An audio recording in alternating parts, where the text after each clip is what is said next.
तो गाइस पिछले एपिसोड में मैंने 2K का लाइक एम दिया था, लेकिन वो पूरा नहीं हो पाया। लेकिन फिर भी मैं इस एपिसोड को अपलोड कर रहा हूँ। इसका मतलब ये है कि तुम्हें इस वीडियो पर 3K लाइक एम करवाना होगा कल तक, और हो सके तो कमेंट भी कर देना। ओके, तो एपिसोड को स्टार्ट करते हैं। 1 मिनट, अभी तक आपने चैनल को सब्सक्राइब नहीं किया तो कर लेना। हमारे 100K होने ही वाले हैं, तो प्लीज करवा दो। ओके, अब स्टार्ट करते हैं। अब हम फैंग को देखते हैं जो वाइटिलिटी पूल के पास पहुंच जाता है लेवल 4 में कन्वर्ट होने के लिए। उसे पता चलता है ये बिल्कुल एनर्जी पूल की तरह ही है, मगर इसका फंक्शन अलग है। एनर्जी चैम्बर सिर्फ एनर्जी प्रोवाइड करवाता है, मगर वाइटिलिटी पूल एनर्जी स्टोन्स को वाइटिलिटी में कन्वर्ट करने का काम करता है, जो कि डायरेक्टली बॉडी में अब्सॉर्ब हो जाता है। इसे चलते रहने देने के लिए living heart of vitality chamber का यूज करते हैं। ये सुनकर फैंग हैरान होते हुए पूछता है, इसका मतलब नीचे कैटाकॉम्ब के फाइटर है? जिसपे वो बताते हैं हाँ, अंडरग्राउंड में है। ये सुनकर फैंग बहुत ज्यादा परेशान होने लगता है, जिसपे ओल्ड मैन कहते हैं तुम्हें चिंता करने की जरूरत नहीं है, मैं तुम पर नजर रखे हुए हूँ। वो सभी लेवल 4 या 5 के फाइटर है, इसीलिए वो हमारा कुछ भी नहीं कर सकते हैं। ये सुनकर फैंग सोचता है ये कितना रिस्की है। मैं उस जगह लेवल 4 बनने जा रहा हूँ जिसके नीचे कैटाकॉम्ब के फाइटर है। तभी ओल्ड मैन मास्टर संग को फैंग को वाइटिलिटी पिल्स देने को बोलते हैं, जिसपे संग पूछते हैं क्या आप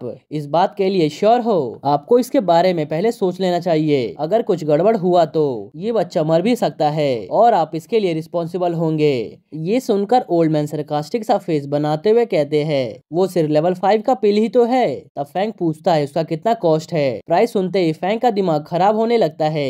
एक पिल का कॉस्ट 5 मिलियन था और उसे पैसे कमाने में बहुत ज्यादा प्रॉब्लम का सामना करना पड़ रहा है, मगर उसके पैसे पानी की तरह बहे जा रहे हैं। अब हम फैंग को उस चैम्बर के अंदर देखते हैं जहां वो कंसंट्रेट करना शुरू कर देता है। वो मनी मन सोच रहा था मैं इस काम में फेल नहीं हो सकता हूँ, अगर ऐसा हुआ तो मेरे पैसे वेस्ट हो जाएंगे। मैंने बहुत एम्बैरेसिंग काम करके ये सारे पैसे कमाए हैं, मुझे इसी की तरह ब्रिज को ओपन करना पड़ेगा। बाहर से ओल्ड मैन उसे देखते हुए कहते हैं ये स्टार्ट हो गया। तब संग कहते हैं मास्टर ली, आपको पता है ना आप इसे फोर्स कर रहे हो एक साथ सभी ब्रिजेस ओपन करने के लिए। कोई भी पहले ऐसा नहीं कर पाया है। ये सुनकर ओल्ड मैन स्माइल करते हुए कहते हैं ये बच्चा बिना किसी प्रेशर के मोटिवेट नहीं होता, मैं सिर्फ ये बोल रहा हूँ कि अगर ऐसा सच में हो गया तो ये डेफिनेटली एक सरप्राइज से कम नहीं होगा।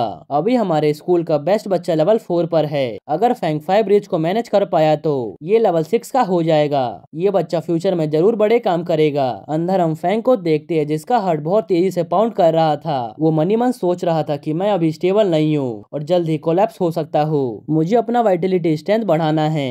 आखिर ये इतना हार्ड क्यों है? मैंने अपने 1300 पॉइंट यूज कर लिए, पैसे भी यूज कर लिए, मगर फिर भी ये वाइटिलिटी इनफ नहीं है ब्रिज बिल्ड करने के लिए। बाकियों का वाइटिलिटी तो मेरे इतना भी नहीं है, फिर वो ये सब कैसे कर लिए? इधर फैंग को देखकर संग कहते हैं कि फैंग ने अपना वाइटिलिटी लगभग यूज कर लिया है, फिर ये अभी तक पाथवे को क्यों नहीं बना पा रहा? तब ओल्ड मैन कहते हैं कि सब सही है, और मनी मन सोचते हैं कि मैं तो उसे बताना भूल ही गया कि जब पाथवे बनाते हैं तब स्ट्रेंथ धीरे धीरे कम हो जाता है। दूसरी तरफ हम सरीना, लायन और डीन को देखते हैं जब वो कैटाकॉम्ब से एक वॉर लड़कर बाहर आते हैं। तब वो फैंग का शैम्पू का ऐड देखकर काफी ज्यादा शॉक्ड होते हैं। एक बंदा उन्हें ऐड दिखाते हुए कहता है सरीना, आपका स्टूडेंट तो बहुत इंटरेस्टिंग है, इसे देखकर मुझे अपने आप पर बहुत ज्यादा प्राउड फील हो रहा है। ये सुनकर तो सरीना का गुस्सा 7वें आसमान पर पहुंच जाता है और वो उस बंदे का लैपटॉप तोड़कर वहां से चली जाती है। फिर वो बंदा अपना लैपटॉप देखते हुए कहता है सरीना का तो वाइटिलिटी पहले से ज्यादा बढ़ गया है। फिर लाइन पूछते हैं अब ये फैंग कौन सा कारनामा कर रहा है? तब वो बंदा बताता है फैंग तो अभी बहुत ज्यादा फेमस हो चुका है, वो लेवल 3 का चैंपियन बन चुका है, और अगर उसने एड शूट भी कर लिया तो इसमें कौन सी बड़ी बात है? हमारे जैसे लोगों को ये पसंद है। ये सुनकर डीन और लायन हैरान होते हैं कि ये पीक लेवल 3 चैंपियन बन गया। फिर वो उसे कंफर्म करते हैं क्या ये सच में सही है? तब वो बंदा बताता है हाँ, ये सही में सच है। अगर आप लोगों को वो पसंद नहीं है तो क्यों ना आप लोग उसे यहाँ पर भेज दो, फिर हम दोनों पार्टनर बन जाएंगे और यहाँ पर काम करेंगे। ये सुनकर डीन कहते हैं अगर मैंने उसे यहाँ पर तुम्हारे साथ गार्ड बना दिया तो वो हम सबसे अगली बार कैटाकॉम्ब में अंदर घुसने के लिए फी कलेक्ट करेगा। ये सुनकर लायन हंसते हुए कहते हैं तुम तो उसे बहुत अच्छे से जान गए हो, वो तो कैटाकॉम्ब से बाहर आने वाले इंसानों से भी पैसे कलेक्ट करेगा। तब डीन कहते हैं अगर वो ऐसा करने की हिम्मत रखेगा तो तुम इमेजिन कर सकते हो उसके पास कितना ज्यादा पावर होगा, फिर हम जल्द ही रिटायर भी हो जाएंगे। ये सुनकर वो बंदा सोचता है क्या सही में फैंग ऐसा है? इधर हम फैंग को देखते हैं जो बार बार सिस्टम की हेल्प से अपने वाइटिलिटी को फुल कर रहा था। तभी वहाँ पर सरीना आ जाती है और पूछती है उसे अंदर जाते कितना टाइम हो गया। तब ओल्ड मैन बताते हैं कि 3 घंटे हो चुके हैं, जिसपे सरीना कहती है 3 ब्रिज 3 घंटे में? मुझे जहाँ तक याद है वहाँ तक ली सिर्फ 3 ब्रिज बिल्ड कर पाया था, उसके बाद उसका पूरा वाइटलिटी खत्म हो चुका था। तभी बाहर वार्निंग का साइन बन जाता है। ये देखकर संग कहता है उसका हार्ट कोलैप्स हो गया है, अंदर कुछ तो गड़बड़ है, मुझे ये सब ठीक नहीं लग रहा। ये सुनकर ओल्ड मैन कहते हैं इसमें कौन सी बड़ी बात है। सरीना उससे बोलती है बैरियर को हटा दो ताकि एनर्जी पार्टिकल उसके बॉडी के अंदर जा सके। ये सुनकर वो बैरियर को हटा देता है। तब सरीना स्माइल करते हुए कहती है अब उसके ब्रिज स्टेबल हो चुके हैं और वाइटलिटी इसके एनर्जी पार्टिकल्स को अट्रैक्ट कर रहा है। ये एक स्पेशल फीचर है मिडिल रैंक फाइटर का। अंदर हम देखते हैं फैंग अब मिडिल लेवल 4 पे पहुंच चुका था। अंदर फैंग सोच रहा था मुझे सिर्फ 1 ही साल हुआ है और अब मैं मिडिल लेवल 4 पे पहुंच चुका हूँ। मैं पहले एक मासूम सा बच्चा हुआ करता था, मगर अब मैं उस ओल्ड सरीना से हल्का सा पीछे हूँ। तब सरीना कहती है अभी तुम बाहर नहीं आए हो, क्या तुम अंदर अपने आप को लॉक करके मारना चाहते हो? ये सुनते ही फैंग अपनी आंखें खोलता है। तभी उसके कपड़े फट जाते हैं। ये देखकर वो कपड़ों के टुकड़े उठाकर अपने आप को कवर करने लगता है। तब सरीना कहती है कि तुमने वो एम्बैरेसिंग सा एक्ट कर लिया और अब तुम्हें यहाँ पर शर्म आ रही है। तब फैंग उससे पूछता है कि आप वापस कब आई? ये सुनकर सरीना स्माइल करते हुए कहती है अभी कुछ टाइम पहले, मगर मैंने उम्मीद नहीं किया था तुम मुझे इतना बड़ा सरप्राइज दोगे। जिसपे फैंग कैटाकॉम के बारे में पूछता है कि वहाँ पर कैसा चल रहा है। तब सरीना उसे बताती है अब तुम मिडिल रैंक 4 के फाइटर बन चुके हो और तुम अभी भी मेरे से बात करने का हौसला रखते हो अपना पैंट पहने बिना। फैंग मनी मन सोचने लगता है मैंने तो उम्मीद किया था कि लेवल 4 बनने पर मेरे कपड़े फट जाएंगे, अब लगता है अगली बार मुझे बहुत ही स्ट्रॉन्ग कपड़े पहनने पड़ेंगे ताकि मैं एम्बेरस ना हूँ। अब हम फैंग और सरीना को देखते हैं जहाँ सरीना उसे बताती है कि तुम्हारे जाने के बाद स्काई सिटी पर बहुत हमले हुए और हर बार उन्हें मारकर हमने भगा दिया। हमने उनके बहुत लोगों को डैमेज कर दिया और उनके लॉर्ड को भी। जब से हमने उन्हें मारा है तब से वो लोग बाहर नहीं आ रहे, जिस कारण से वो अपने जगह से मूव नहीं कर रहे, क्योंकि उन्हें पता है जब अगली बार वो हमारे हाथ लगेंगे तब मारे जाएंगे। अगर मैं तुम्हें शॉर्ट में बताऊं तो अभी कुछ टाइम के लिए ओवर हो चुका है। जिसपे फैंग बाकी 11 सिटीज के बारे में पूछता है। तब वो कहती है उसके बारे में बाद में बात करेंगे, अब हम तुम्हारे बारे में बात कर ले। तुम्हें पता है 2 दिन बाद हुआंग वाइस काउंसलर बनने वाला है। ये सुनकर फैंग कहता है वाइस काउंसलर तो मैं बनना चाहता हूँ। ये सुनकर सरीना उसे मारते हुए पूछती है बकवास करना बंद करो और बताओ क्या तुम जैंग को चैलेंज नहीं करना चाहते हो? जैंग अपना प्रेसिडेंट का पोस्ट छोड़ना चाहता है, इसीलिए तुम्हारे पास एक अच्छा मौका है इस पोस्ट को लेने का। आर्ट सोसाइटी के तुम प्रेसिडेंट बन सकते हो, इससे तुम्हें आगे जाकर बहुत बेनिफिट्स होने वाले हैं। जिसपे फैंग कहता है कि मुझे ये पोस्ट ज्यादा पावरफुल नहीं लगता। सरीना उसे बताती है कि मैं चाहती हूँ तुम प्रेसिडेंट पोस्ट के लिए लड़ो ताकि तुम प्रेशर रूम वाले सिस्टम को खत्म कर दो। मैं प्रेशर रूम को बंद नहीं करवा सकती हूँ, मगर जब तुम एक प्रेसिडेंट बन जाओगे तो तुम अथॉरिटी में अपना कंसर्न रेज कर सकते हो। अगर सब सही हुआ तो मुझे बैन नहीं किया जाएगा। जिसपे फैंग पूछता है क्या प्रेशर रूम में जाने के बाद आप ग्रैंड मास्टर बन जाओगे? जिसपे बताती है नहीं ऐसी बात नहीं है, मगर उससे मुझे कुछ हेल्प मिल जाएगी मेंटेलिटी को बढ़ाने में। ये सुनकर फैंग बोलता है अगर मैं आपकी हेल्प कर सकता हूँ मेंटेलिटी बढ़ाने में तो मैं आपकी हेल्प करूंगा। क्या मैं जैंग को हरा दूंगा तो सब सही हो जाएगा? ये सुनकर सरीना स्माइल करते हुए कहती है चलो तुम्हें ट्रेन करके मेरा टाइम वेस्ट नहीं हुआ, ये सिर्फ एक अपॉर्चुनिटी है जहाँ तुम जैंग को हरा दोगे। कुछ ही दिनों में उसके स्कूल वाले अपने स्टूडेंट को जमा करने वाले हैं, तब तुम उसे वहाँ पर चैलेंज कर सकते हो। ये सुनकर फैंग शॉक्ड होते हुए पूछता है ये तो मुंह पर थप्पड़ मारने जैसा नहीं है, मैं उसके ग्रैंड मास्टर और मास्टर के सामने चैलेंज करूंगा। जिसपे वो कहती है जब तक तुम्हारे पास स्ट्रेंथ है तब तुम्हें किसी से भी डरने की जरूरत नहीं है। तब फैंग उन्हें बताता है कि उसे एक डाउट है, अब मैं मिडिल रैंक का बन चुका हूँ तो क्या आप मुझे कोई रिवॉर्ड नहीं दोगे? जिसपे सरीना कहती है स्कूल वापस से जाओ, वहाँ पर तुम्हें मिडिल रैंक बनने के लिए 1000 पॉइंट मिलेंगे। जिसपे फैंग कहता है ठीक है, मगर आप मुझे क्या दोगी? तब सरीना जाते हुए कहती है मेरे पास पैसे नहीं है। फैंग अपना ड्रामा स्टार्ट करते हुए कहता है मैं आपके लिए प्रेशर रूम वाले रूल को खत्म कर रहा हूँ, आप मेरे लिए इतना तो कर ही सकती है। ये सुनकर सरीना उससे हाथों में कुछ फेंकती है। ये कुछ और नहीं बल्कि ये हाई रैंक का पिल होता है, जिसे पाकर फैंग बहुत ज्यादा खुश हो जाता है।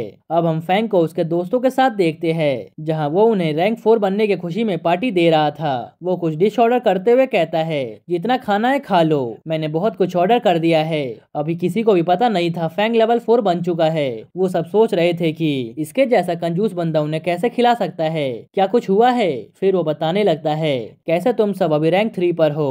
ये सुनकर फू कहता है अगर तुम्हें बताना है तो बता दो कि तुम लेवल 4 बन चुके हो। जिस पे फैंग कहता है तुम्हें क्या लगता है मैं खुद की तारीफ करने वालों में से हूँ। ये सुनकर वो सब सोचने लगते हैं इसने हम सबको यहाँ पर इसलिए बुलाया है ताकि ये हमारे सामने शो ऑफ कर सके, और अब देखो कैसे नाटक कर रहा है। इधर फैंग सोच रहा था आखिर सब इतने शांत क्यों है, कोई मेरी तारीफ क्यों नहीं कर रहा। तब जी उससे पूछने लगती है क्या तुम सही में लेवल 4 के मार्शल आर्टिस्ट बन गए हो। तब फैंग हंसते हुए कहता है इसमें कौन सी बड़ी बात है, वैसे मैं यहाँ पर सभी को इसलिए बुलाया हूँ क्योंकि मुझे तुम सबसे कुछ बात करना है।